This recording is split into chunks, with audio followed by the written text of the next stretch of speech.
Assalamualaikum warahmatullahi wabarakatuh. Kabar baik hari ini anak-anak? Alhamdulillah, semoga kita dan keluarga senantiasa diberikan Allah kesehatan jasmani dan rohani. Oke anak-anak, sebelum pembelajaran dimulai, mari sama-sama kita membaca doa sebelum belajar. Semoga pembelajaran pada pagi hari ini bisa memberikan kemanfaatan. Yuk anak-anak sama-sama kita tengadahkan tangan kita berdoa pada Allah. Doa sebelum belajar. A'udzu billahi minasyaitonir rajim. Bismillahirrahmanirrahim. Raditu billahi rabba wa bil islami dina wa bi Muhammadin nabiyyan wa rasula. Rabbi zidni ilma warzuqni fahma. Kami ridho Allah Subhanahu wa taala sebagai Tuhanku, Islam sebagai agamaku, dan Nabi Muhammad sebagai nabi dan rasulku. Ya Allah, tambahkanlah kepadaku ilmu dan berikanlah aku pengertian yang baik. Amin. Oke anak-anak, pada pembelajaran kali ini Bu Cici akan menerangkan pada bab 3, yaitu hadis tentang anak yatim.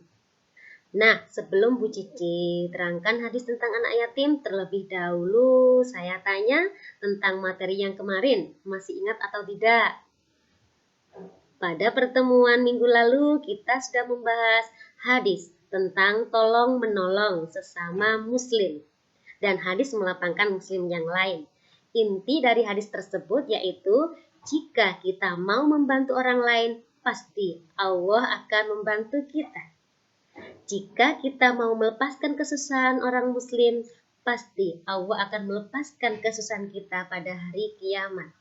Dan jika kita mau menutupi aib seorang muslim, pasti Allah akan menutupi aib kita pada hari kiamat. Oke anak-anak, selanjutnya kita pada pertemuan hari ini, yaitu tujuan pembelajarannya ada 3. Yang pertama, siswa dapat menganalisis isi kandungan hadis tentang anak yatim. Yang kedua, tujuan yang kedua yaitu siswa dapat mendemonstrasikan hafalan hadis tentang anak yatim. Jadi nanti kita hafalan sama-sama ya. Dan yang terakhir, siswa dapat menerjemahkan hadis tentang anak yatim. Hadis tentang anak yatim, bagaimanakah isinya? Yuk sama-sama didengarkan Bu Cici ya. An Sahli bin Sa'din qala Rasulullah sallallahu alaihi wasallam, ana wa kafilul yatimi fil jannati hakadha wa asyara bis sababati wal wusta wa farraja bainahuma syai'an. Apa artinya? Yaitu dari Sahal bin Sa'ad radhiyallahu an berkata, Rasulullah sallallahu alaihi wasallam bersabda, saya dan orang yang memelihara anak yatim itu dalam surga seperti ini. Beliau mengisyaratkan dengan jari telunjuk dan jari tengahnya, serta merenggangkan keduanya. Coba kita artikan ya.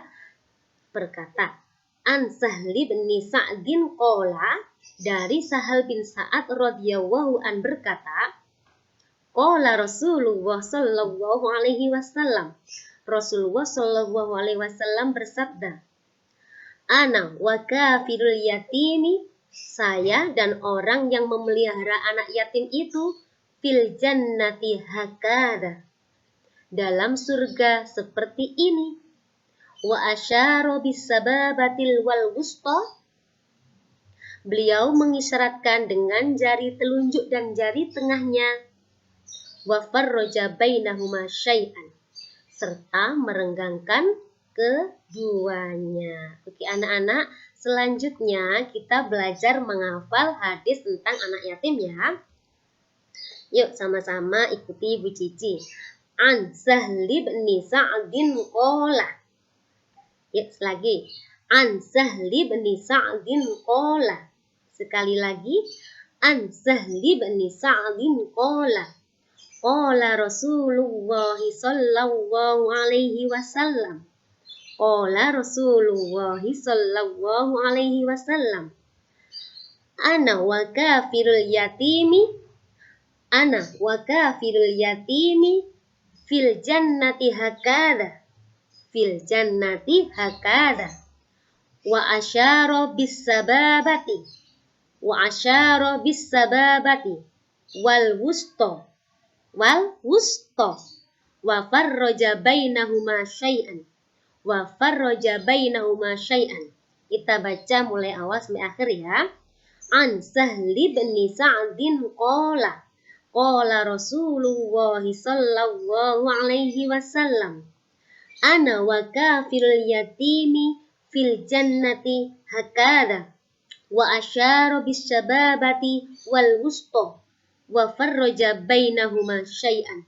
Sekali lagi, an Sahli bin Sa'din qala Rasulullah sallallahu alaihi wasallam, ana wa kafirul yatimi fil jannati hakada wa asyara bis sababati wal wusta wa farraja bainahuma syai'an. Oke anak-anak, kandungan hadis tersebut yang pertama menunjukkan kepada kita tentang besarnya pahala dan keutamaan mengasuh anak yatim.